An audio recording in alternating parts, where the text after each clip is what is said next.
Aujourd'hui, mercredi 2 juin, 22e jour du mois de Sivan.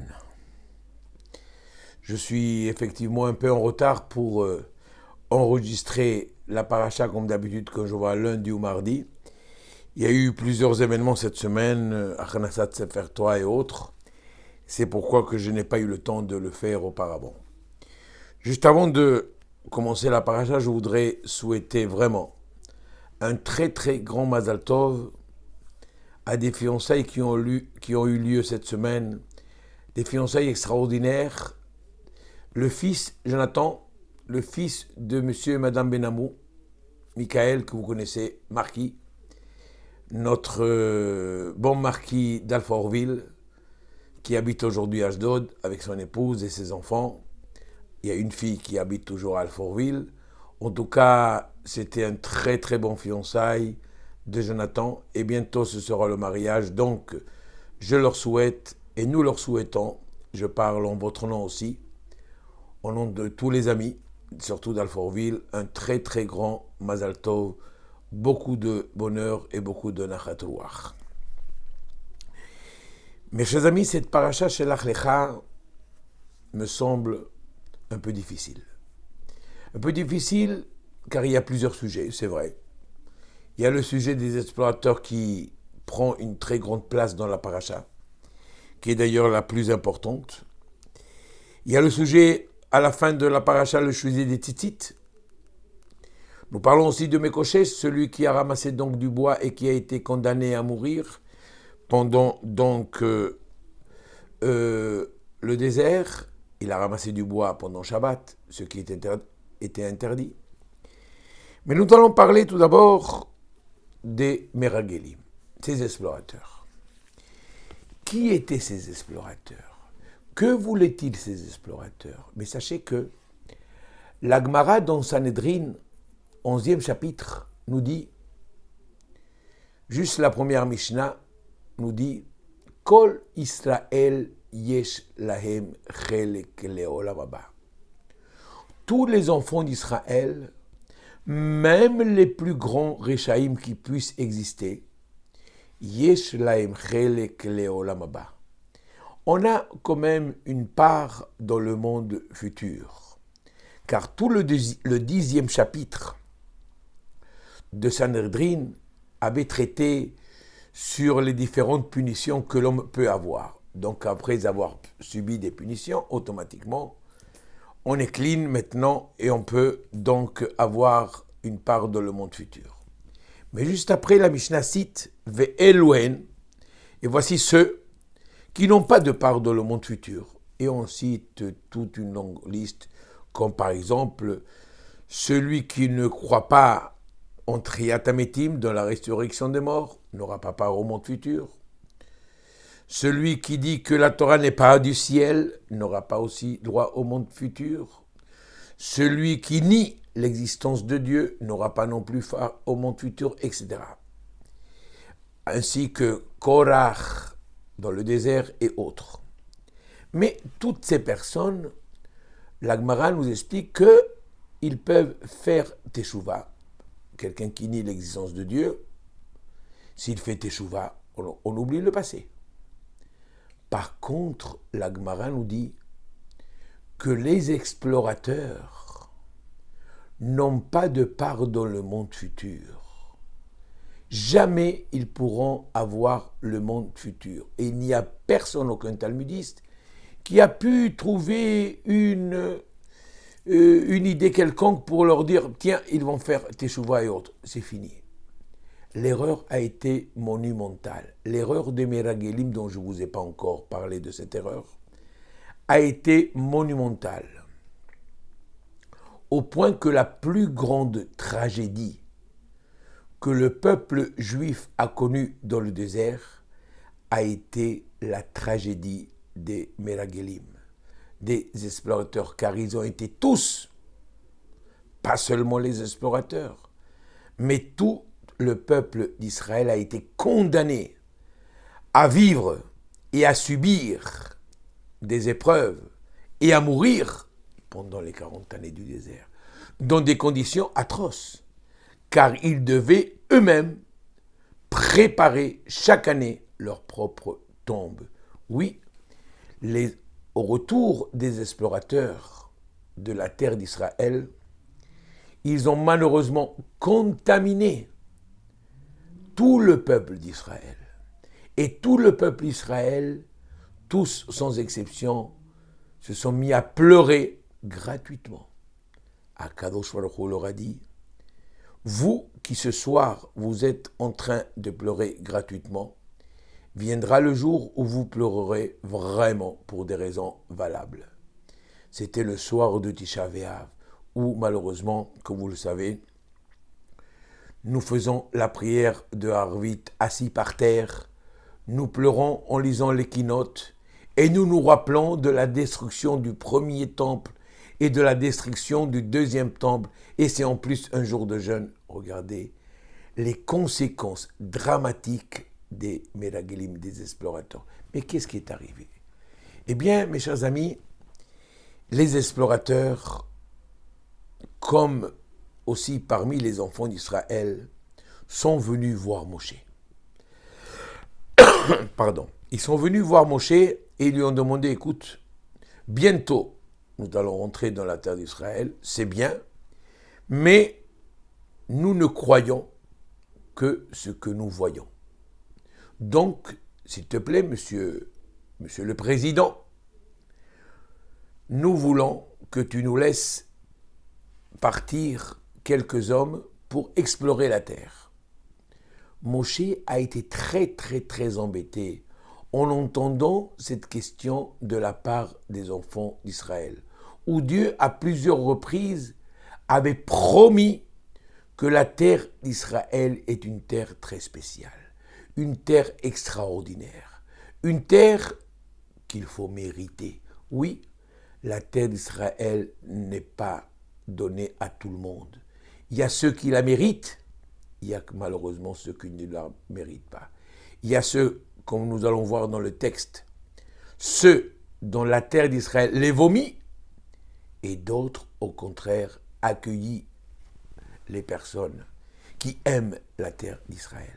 Mon cher Rabbeinu n'a pas su répondre et a demandé donc conseil à Dieu. Et Dieu lui a dit, Shelach lecha anashim.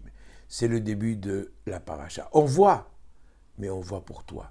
Déjà, le Harizal nous dit, à ce moment-là, Moshe a compris que les explorateurs, malheureusement, vont fauter. Alors il a pris toutes les précautions inimaginables. Il n'a pas choisi n'importe quel explorateur, mais il a choisi les meilleurs pour que ces meilleurs explorateurs ne puissent pas tomber dans le piège. Parmi les explorateurs, il y en a eu deux. Yehoshua ben Nun, Josué, qui était son élève, son meilleur élève, et il y avait Kalev ben Yefouné. À Yehoshua, il lui a donné à titre personnel une bracha, en lui disant, parce qu'il ne s'appelait pas Yehoshua, il s'appelait que Hoshea. Désormais, tu t'appelleras Yehoshua, lui ajouter une lettre en lui disant simplement que Dieu te protège des mauvais conseils de la part des Meragelim, des explorateurs. Moshe a senti, déjà au départ, que ces explorateurs vont fauter, mais il n'a pas le choix que de laisser partir, parce que sinon ça aurait été encore pire.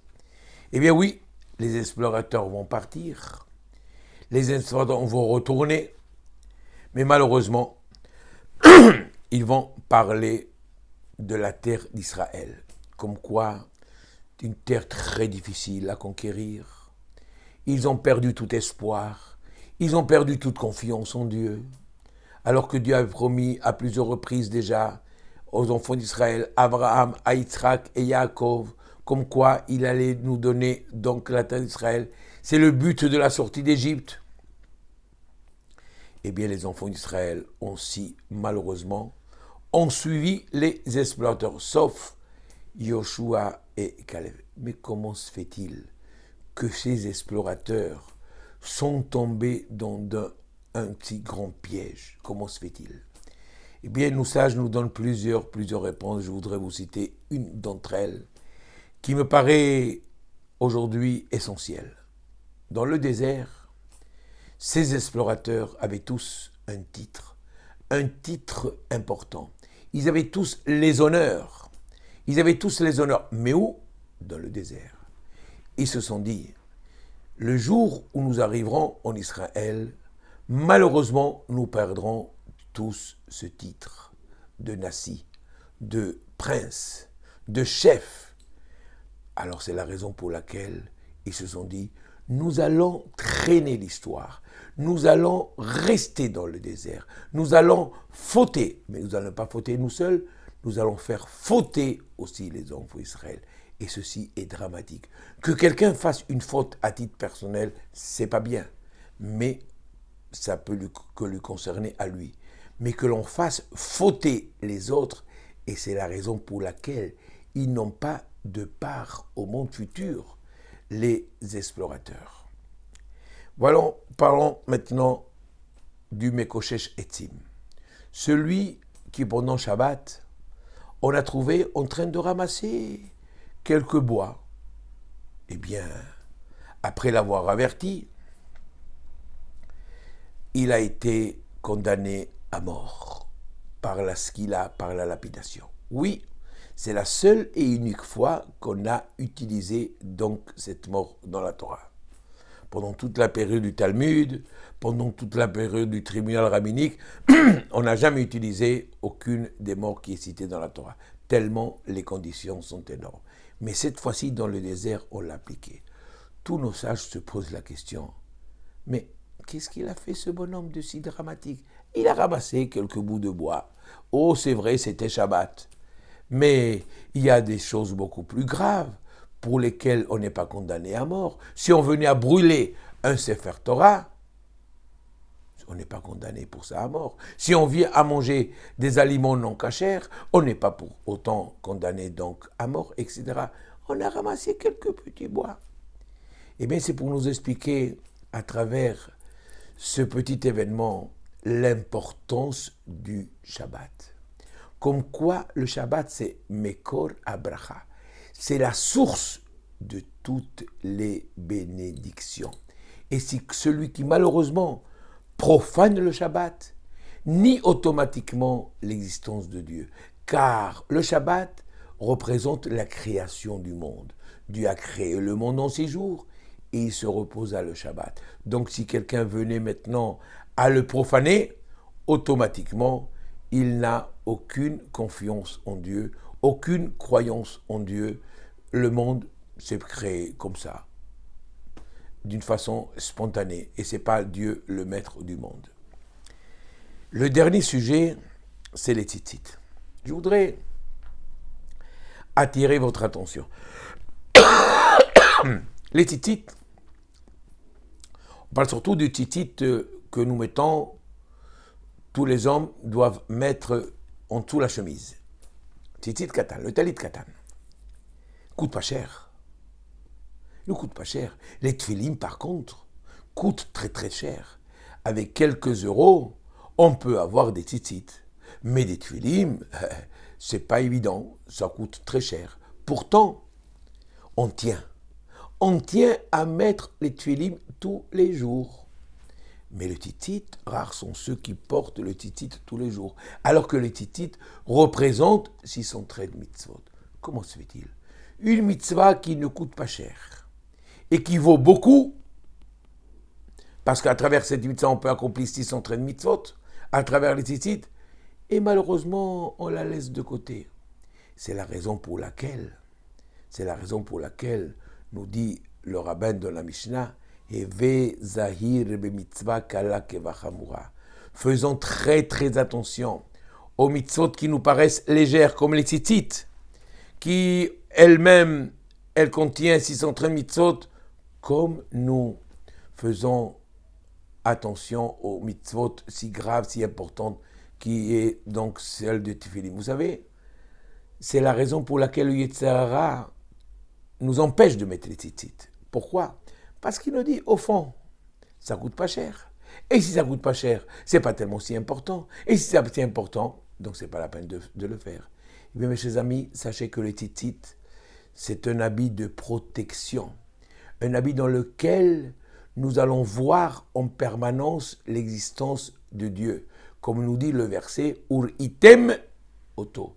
En voyant les tzitzit, nous voyons automatiquement Akadosh Baruch Hu. Vous savez, à 3 reprises dans la Torah, pas 40, 50, 3 fois dans la Torah, il y a écrit « Ur item ».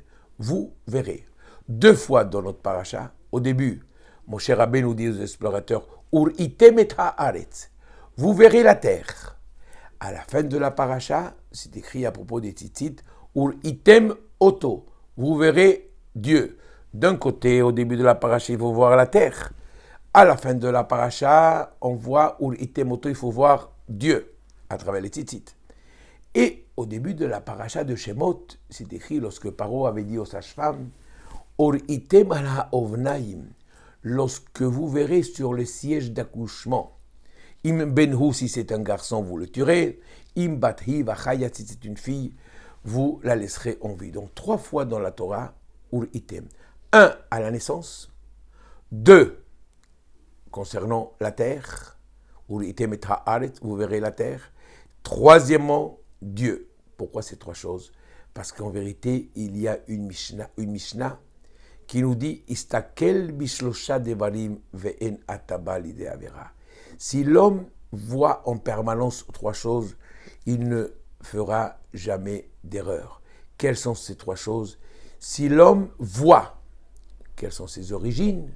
Si l'homme réfléchit en sachant d'où il vient, comme dans Shemot, vous verrez où est votre naissance, d'où vous venez, Ur item. Ensuite, si l'on voit où on va dans la terre. On va dans la terre. C'est la fin de la vie. Et si on voit devant qui on se présente, devant un Kadosh Baruch Hu, donc c'est les 3 Ur item que nous voyons dans la Torah, eh bien l'homme ne fera pas donc d'erreur. Que Dieu nous aide toujours à pratiquer la Torah et les mitzvot, d'aimer la terre d'Israël et de ne jamais parler d'une façon négative sur personne et même sur le minéral ni le végétal. Shabbat Shalom les Kulchem.